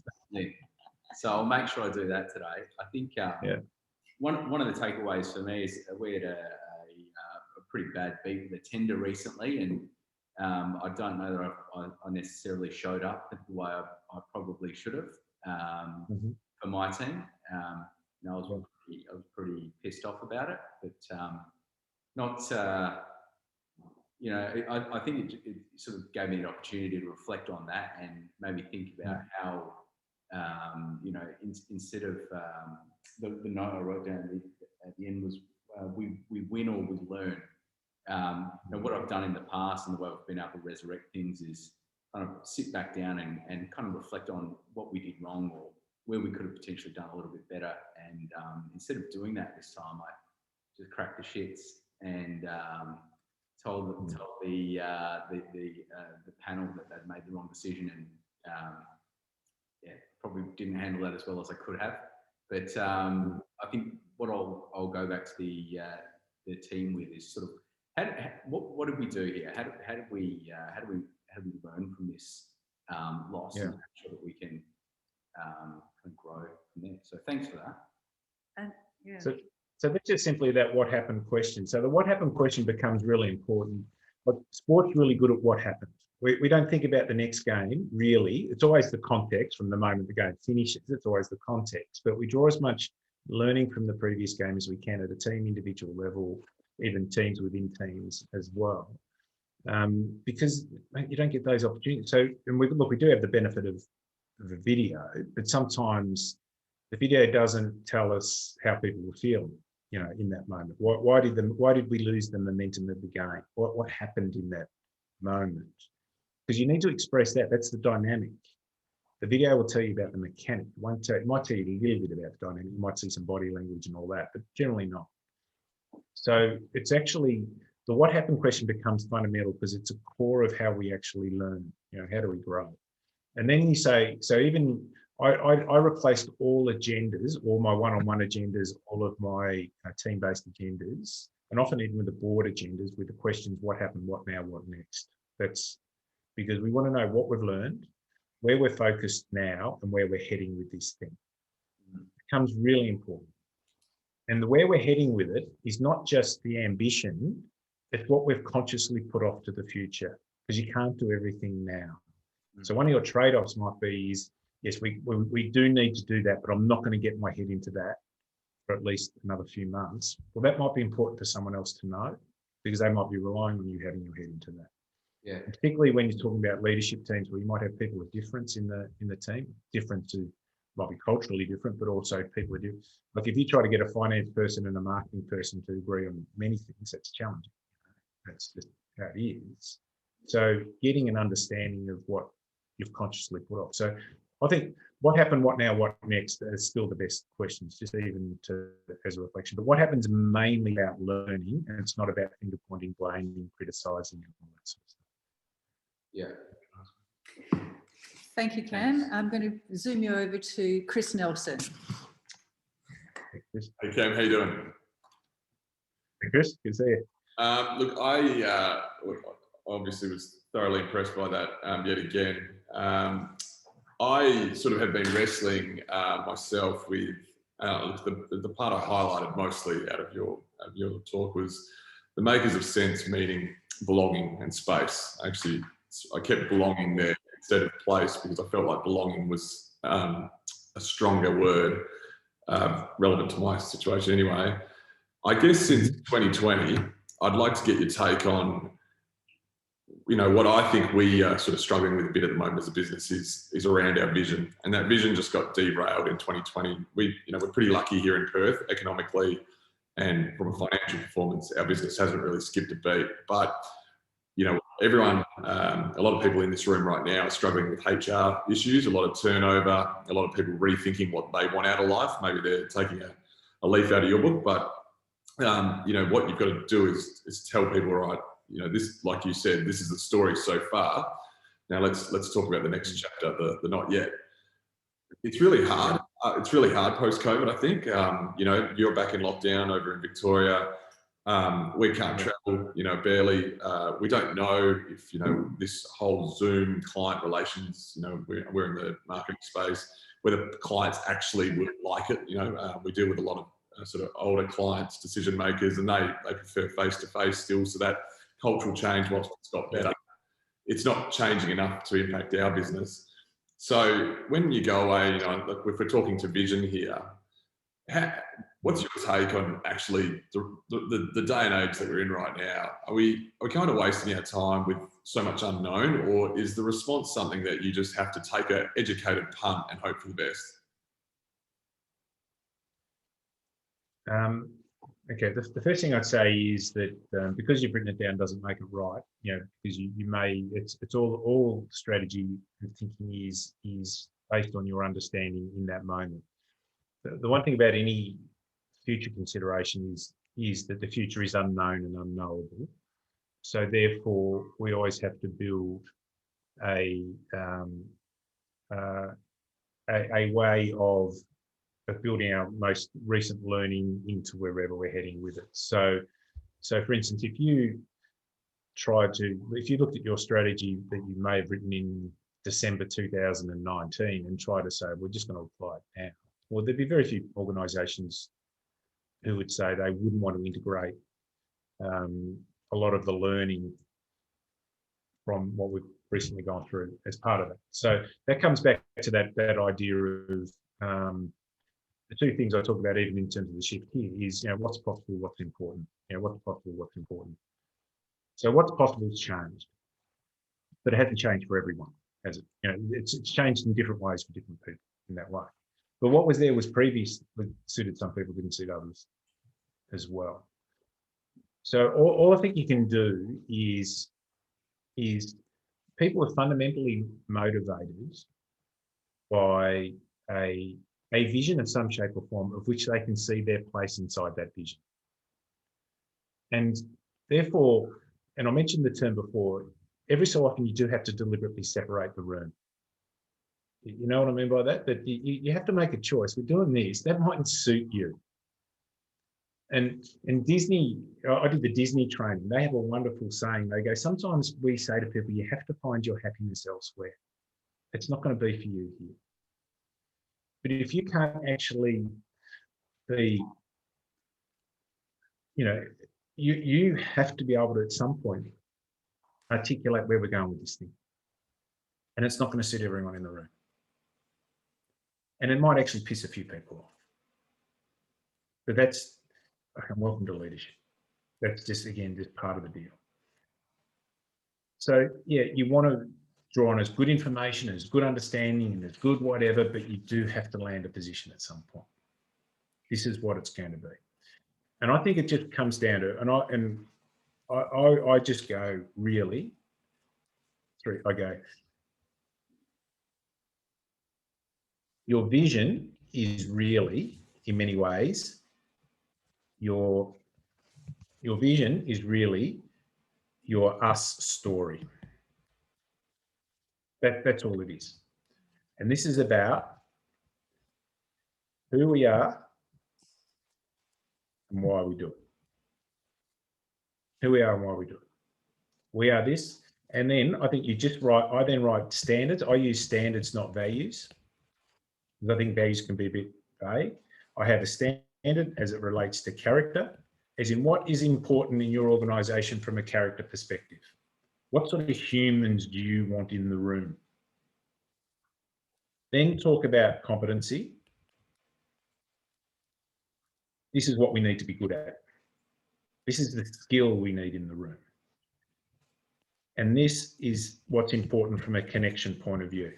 And it doesn't have to be so, you know, we want people who try hard, we want people who, you know, it doesn't have to be overly engineered, this. And I reckon they're the statements. They're the only statements you need to know. And But that, they've never been harder to do. yeah, absolutely. And that us story, you know, at the end of the day, what you are has to stop. The buck has to stop with someone. And, you know, you've always been coached to bring people along for the ride, let them have their say in the vision. What relevancy do you think that has now? I think it's always been overrated, that aspect of it. On a day-by-day basis, people are really involved in your decision-making as and where we're going here. But for someone at some stage has to land this position. And it will change. It's a funny thing. Sometimes we change it for the wrong reasons. When I went to Melbourne as CEO, we did this, we're just doing a branding exercise. And Melbourne Footy Club was formed in 1858. It's the first ever professional sporting club in the world. That's a pretty fucking big thing to hang around, you know. And we just sent out, and someone just wrote this, it was just running, and all they did, the term was this, it was first and forever. And we didn't come up with it. But I reckon it's as good as I've ever seen. Really basic stuff. Anyway, I get moved on as CEO. The next CEO takes that out. Why? Because it was almost like more about, I don't like it because Cameron came up with it or something like that. That's just ego kicking in. It wasn't my idea. It was just the one that someone had come up with. Because I reckon that is a great us story thing for a club like Melbourne. No other club can walk around with that. Sometimes we just get sick of stuff, you know. I remember years ago at Coca-Cola, theirs is just always. It's as good as it gets, isn't it? Nike. You know, that's their us story. It's also a brand position. And it doesn't have to be over the top or it's super clever, but someone's got to say this is what it is. And that's you. Yeah, I appreciate that's you. Now you're going to put the hard hat on, mate, sometimes and just go for it. I think sometimes we're trying to be too nice. That's the problem. Yeah. And I think there is, mate, people want their leaders to lead. Some people. Don't they? Next question. I'm showing you Borby Webster. Borby, do you want to come closer? Courtney, was it? Borby. Hi, Cameron. I'm Borby. Well, Corby, how are you going? Good. I know a few good Websters in Perth. There was a real interesting photo that you put up on the screen, which was a picture of an athlete with his head in his hands and the entire opposition celebrating. Oh yeah, there's the Carlton guys. They're struggling a bit. This one. And it just made me really think and reflect on some of the things that you've said today, which is that essentially whenever things are going well, we tend to really galvanize as a team. And, you know, if you win, you celebrate as a team, it's all hugs and punches. Whereas you always know from turning on the television after the whistle's blown who's lost, because everyone is standing on their own around the field. And that very much like in the team, if we're struggling at work and things aren't going well, everyone goes into the or starts creating little factions or little pockets around the office, as opposed to when things are going really well. Everyone is doing this together. And, you know, a lot of what you've spoken about in terms of sort of teaching all the rest of it, do you think there's a place for, you know, trying to change that in a way to actually encourage, actually, if we've lost, come together on the field and support one another in that moment? If things aren't going well in the office, instead of having lots of one-on-ones and trying to mentor our way through that, that we actually come together as a team and all of us do that together. Yeah. So, you know, I'm not exactly sure what my question is here, but, you know, I've got this sense around the fact that when things are going well, it's very easy to be a team. When things aren't going well, we tend to dissipate. And should we, as heads of our organisations, play a role in actually saying, no, now more than ever is the time that we actually need to come together? Yeah. So the one thing I'd say to that is you've got to deal with the wins and the losses really quickly. That's the core of it, I think, is the capacity to move into the next stage. So as you know, sometimes you win and you don't deserve to. Sometimes you lose and you deserve to win. You know, that's, you know, so that idea of what happened, what now, what next. What happened can often be, you know, even when we win, we still learn. And if we didn't, and there can be games where I've been involved with where we come off the ground and we'll say that if we play like that most weeks, we'll win most games. And there'll be other games where we've won and the scoreboard, MCG scoreboard, is pretty bloody big and it's telling everyone's excited and all that sort of stuff. If we play like that most weeks, we won't win many games. You know? And the interesting thing, and I read, Richmond wrote, there's a very good book for those who really love their footy. You'd only read it if you love your footy, which is it's Richmond 2017, but it's every sort of element of the year with it. And in the very first chapter, because Richmond had a very disappointing year in 2016, they say to the players, which game from last year do you think best, if we play like that, best, we will go okay if we play that way. And the players all got together and they came back. And the game they chose was a game they got beaten by 5 goals in. It was the game that the players chose. And it was that they played the Western Bulldogs that year, who won the premiership. And they said, if we play like that most weeks, and it was that right balance between offense, defense, all that sort of stuff, you know, the things that they were looking for. So in the end, that's why that question, the fundamental question, that what's important question is really critical. Because there are times where you know that you are going well, but it almost doesn't have much to do with you. You know, it sort of has the environment created a momentum and all that. And there are times when you know you're doing your best work and you're not getting quite the outcomes you're looking for. Your role as the leader is to recognise those sorts of things and say, look, yeah, we're doing okay, but if we drop off on our standards in this area, this will fall over really quickly. And in his examples of it. And then go, no, look, we're really struggling at the moment, but if we pursue those same objectives, the thing will turn, the worm will turn for us. So your objective as leader is to be able to understand and know that the critical measurements that you understand will relate to performance. Yeah.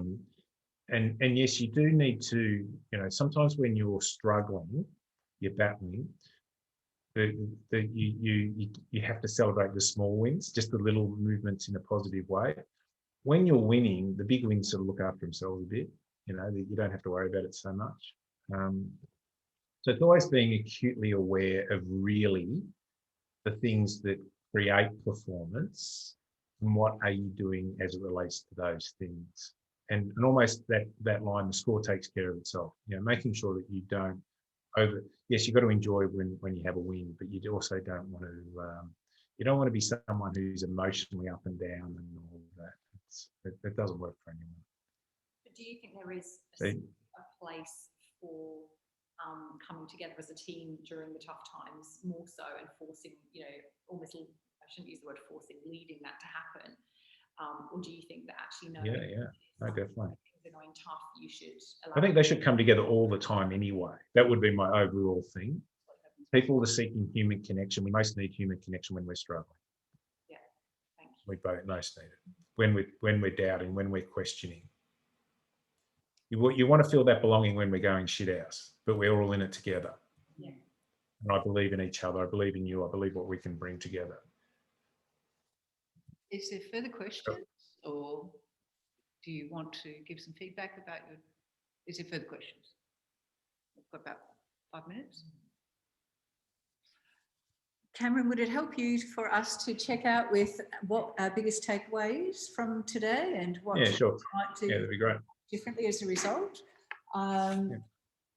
Just because you've spoken before, you two can, three can go again. So let me just do it around the room. Bobby, what was your takeaway? Your biggest takeaway? Oh gosh, too many. I think the mindset of teaching, not telling, just Yeah. that's simplistic. That actually asking questions, get the outcome you want, not telling people the answers to get the outcome you want. So. Fantastic. So that to build a child for the path, not a path for the child, is it's a lovely metaphor. That's a Brené Brown metaphor as well. Yeah. Terrific. And I love your emphasis on learning, because without learning, how can you possibly begin to teach too? So one goes the other. Yeah, so Scott. I think for me up there, as I said, I'll take a fair lot of notes, but like just the idea of we win or we learn, just you know, learning and being able to sort of think about that a little more than you know, this is I'm coming in and this is the way I want everyone to do it. Teaching people how this is, you know, as I see it, the key for our success, and empowering them as much as possible to do that. Thank you. The interesting thing on learning is that you often have to hunt down the learner. Yeah. Like I'd say to people, you know, every so often I'd be talking to assistant coaches or something like that, and they'd say, I left a note in the player's locker, you know, to come and see me. You never come and see me. I go, well, have you worked out why they haven't come and seen me? You know, is that sometimes you have to chase people down, and sometimes putting them into a learning scenario can be really uncomfortable, you know. And it might be that person doesn't have a good relationship, wasn't sure what you were looking for. They might have had another thing come up. They might have whatever. But what you've done is you've actually already categorized them as something. Sometimes it takes, you know, a fair bit of chasing people down to teach them. You know, people aren't just initially, I'm here to learn. You know, that's not necessarily their thing. So you got to go and hunt the learner down. So I can totally relate to that. You what, sorry? So that was me all the way through school, so I can totally relate to that. Yeah, exactly, mate. You just think like that, you know. It's just sometimes you go, I can't be stuck learning, you know. So you have to, you know, the great teachers hunt you down. Yeah, they do. Excellent. Thank you. And Mr. Belton, Ian Belton. Hi, Cam. Yeah. I've been able to see you 3 times now. The first time was. Is there any new material? The first time was at Crown with about 500 people in the ballroom, and almost like an exit speech for you before you left Fremantle and you were heading back to, That's right. to Melbourne. Yeah. And, each time has been slightly different, and I can see your learning through that period, because that would have been 10, 11, 12 years ago, wouldn't it? Oh, long ago, yeah. So 2008, I left Freo, yeah. Even longer, yeah. And some of the themes are the same. I remember you talking about it's not how you get knocked down, you get back up. I remember that from that day. But always get something. You mentioned Brené Brown. Brené Brown, Simon Sinek, the ultimate or the infinite game, and the why, and a lot of these things cross over inside.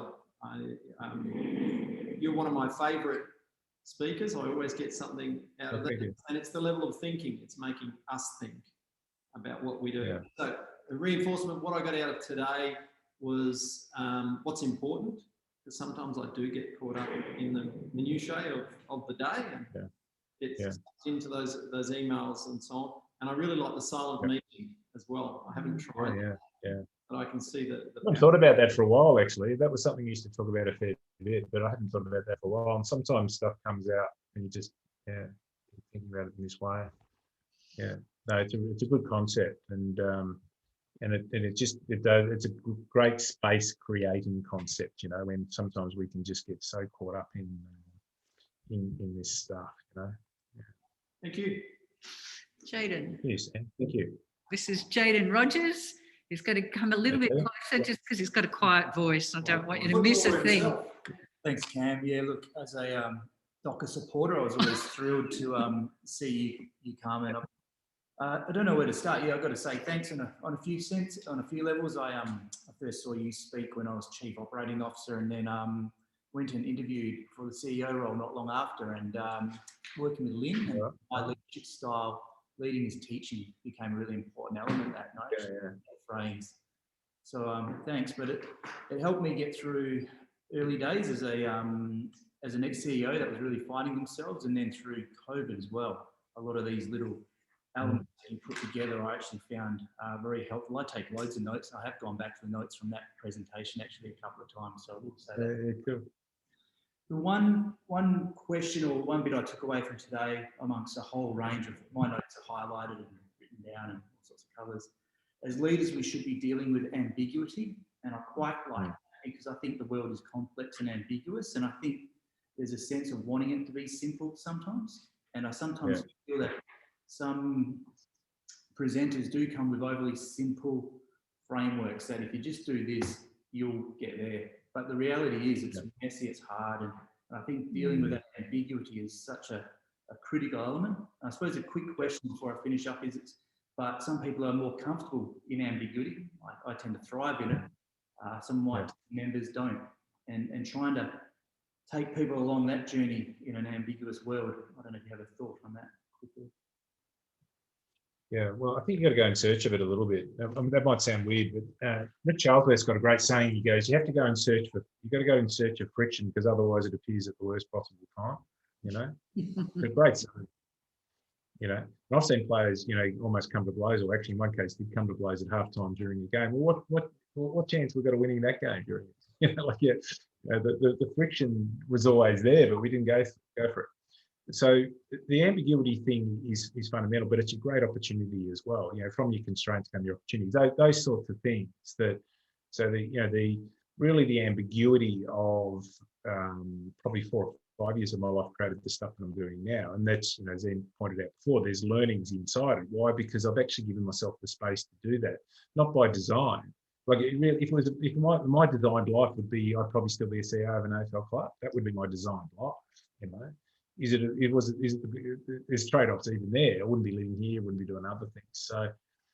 So the ambiguity thing is just to try and edge your way forward. I reckon one of the great feelings that you have, and it might be this crazy sort of thing, is when you actually can just see a solution emerging inside unbelievable complexity and a sense of progress when no one else senses it. You know, there were times when, you know, like even at Freo, I knew we were going nowhere and others thought we were going somewhere, and I was worried about that, you know. And then there were probably other times where I thought we were going somewhere and others thought we were going nowhere, and they were right and I was wrong in that way. So that's always going to be part of it. Like I read today that Carlton are looking for someone to come and do a review on where they're at. And I go, well, how would you ever know? Melbourne won 5 games 2 years ago, and they've lost 1 game this year. You know, sometimes it's much closer than it looks. And that's dealing with the ambiguity, because that's the time, do we hold the course here or do we change something? You know? They're hard, those decisions. And you're going to get them wrong. You're going to get them wrong. Yeah, I love that. Honestly, yeah, thanks, Cam. Cheers, Okay. thank you. Heather, do you want to come across? Or I'm really loud. Okay, Heather's in pink. Yes, I'm very pink today. Okay. Also a Dockers supporter, not that you could tell that by what I'm wearing today. I didn't know that. Yes, I don't admit it a lot. Your takeaway? Cameron, thank you very much. I did have the opportunity to see you a year and a half ago, 2 years ago, whenever that was, when you came over in that teeny-weeny room. And I got That's right. today. Always being a learner, I've actually, in some other training I've done, we've looked at that, and so the reminder of that today was really good. There's actually something that I can share with you if you're interested, which is a list of the enemies of learning, which I'll send through to you. Oh yeah, no, we can do that. Yeah, It's interesting for you. But actually the thing that probably, so that was a great reminder, and there were lots of great reminders today, but for me it was actually that almost last exercise you did with the SH times R equals O, and just getting, you know, that below the line and above the line behaviour. That's the thing that particularly resonated with me today, that I'm going to share with the team, because I think we're all kind of busy at the moment and there's a bit of that going on. And I think it's just a really nice little model. You really explained it really simply and really well. And I think that would be useful for my team. So thank you so much. Oh, Appreciate it. thanks, Heather. It's a very teachable model, that one as well. So that's a classic one you can show people really easily. Yeah. And everyone it would resonate with everyone, I think, because we've all been in. I love this technology. My arms are getting tired, Cam, but bear with me. You do a few more bench press and curls. We need to get a few more of that done. Thanks again for today, Swabby. I've been watching more of the game, or reading more of the game, which is probably the only thing I actually read. Since you came last time, and I get a lot out of it. And probably today, a few takeouts. Silent meeting is a great concept. You talking about the silent meeting is exactly why we possibly could have learnt the silent meeting before if we listened to other people. So I can't believe that hasn't come up in my life before. And I definitely want to implore that. Probably for the standards and applications of them are a nice way of thinking about culture as well. I really enjoyed the fact that standards, because that's what they are. I mean, you can give all these things names, but telling people that they are our standards is... Yeah, I like it better. But I get why people want to go to sort of core values, because they're heart values and stuff like that. But I think sport, we talk mainly about standards, you know. Turning up on time is a standard, really. So I think you can just be a bit more obvious about it. Yeah, so that was really great for me. Probably the big thing that was, especially being an export as well, is that whole piece of belonging. And how do you let people know that they belong here? And I've been, involved in sport and those sorts of things. And I'll tell you straight out, I turned up to, and you probably know them, South Perth Football Club once, because they asked me if I could play for them. And I turned up and I left before training finished. Yeah, I'm sorry, spoiler people. I left before training finished because I just didn't feel like I belonged there at all. And feel that way, and instantly went and played for their opposition in Morningside and felt like I belonged within 4.5 seconds of being in the door. And trying to figure out a way that I can make my team feel that I think also has a lot to do with what do I do with my 10 minutes? You talked about it at the start with grass. No, it does. It's really good insight. Yeah, if I could, it's really good insight, because it's that that's just that idea where you say, okay, well, I even telling a story like that, I've heard stories about people, for instance, who they might have played for whatever their team, when they went and played at Real Madrid or something like that. They went and played for one of the big clubs and never felt like they belonged. And the performance wasn't very good. And everyone says, oh, you weren't as good a player when you went to Real as you were when you played for Liverpool, or something like that. Well, in fact, they didn't feel like they were part of it. That wasn't their club.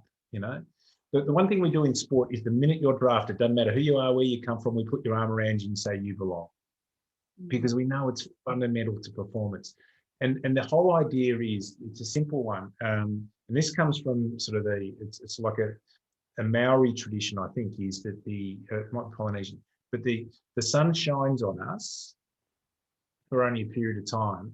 And so if you are in our organisation, the sun is shining on you. It doesn't mean it's going to shine on you forever. You're going to do other things in your life, in that way. And the sun will shine on you in some other way. It's like a family. I look around, my mum's getting elderly now, and I look, and there's 4 generations, and I go, the sun shone on her for a period of time, had her kids now, and it's now shining on my kids, in that way.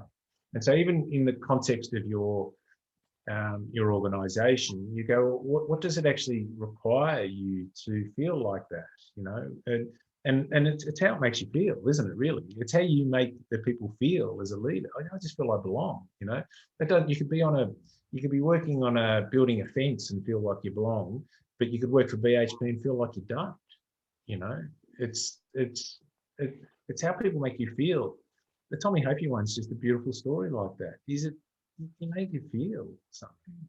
Yeah, absolutely. Yes, I think that's the core of it. How you make you feel, and also your role's important. The role you're playing is important. Yeah. We're nearly there. Yeah. Did you want to say? I'll make it really quick since I've already voiced a lot of my question.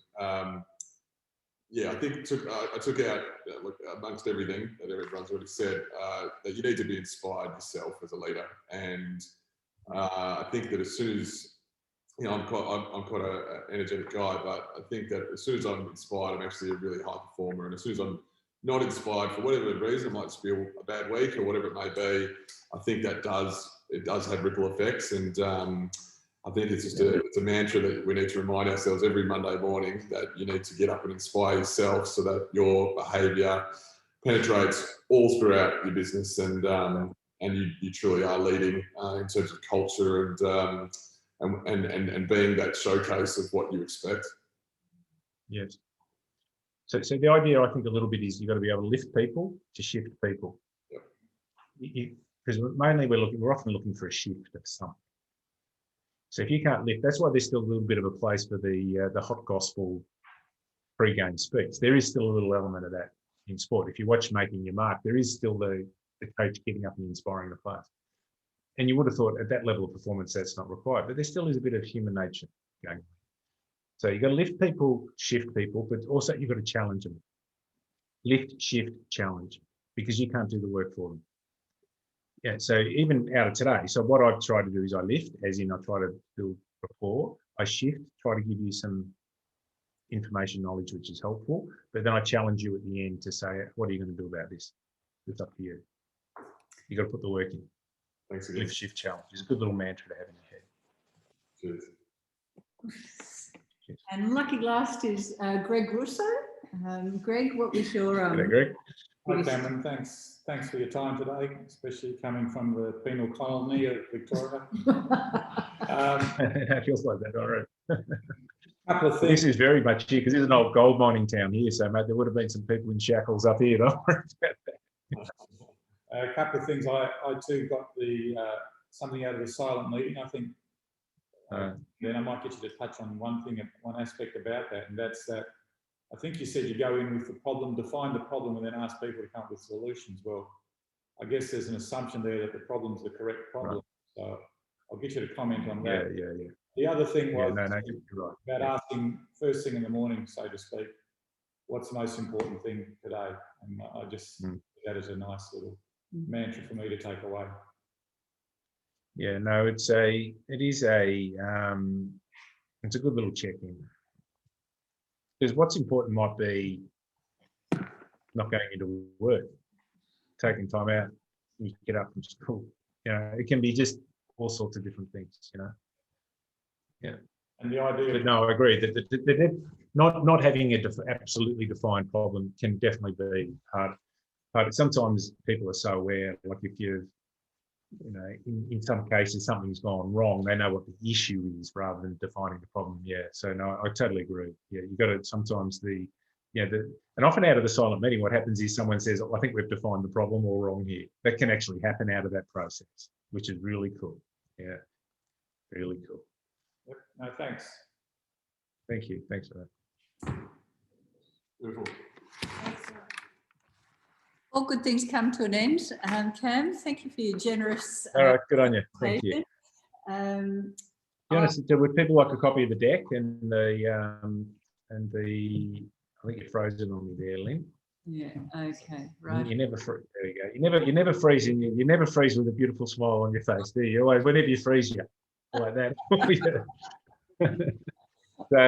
So, shall I send out? You want a copy of the deck and saw some of the notes if anyone's interested as well. They're fantastic. You've absolutely armed me with lots of valuable reminders and new ideas. which are going to be rolled out and practiced for the afternoon session here with the troops. So thanks so much, Cam. And we look forward to welcoming you back in person one day to Yeah, no, that'd be good, mate. That'd be No, I excellent. feel very much at home in WA, as you know. It was a big part of our lives and probably the most important stage of our lives as well in many ways. So always feel very cool to be over there. Thank you, Cam. No worries. You take care. All the best. See you, team. Okay. All right. No worries. All the best. See you later. Have a great afternoon. All the best. Take care. Stay safe.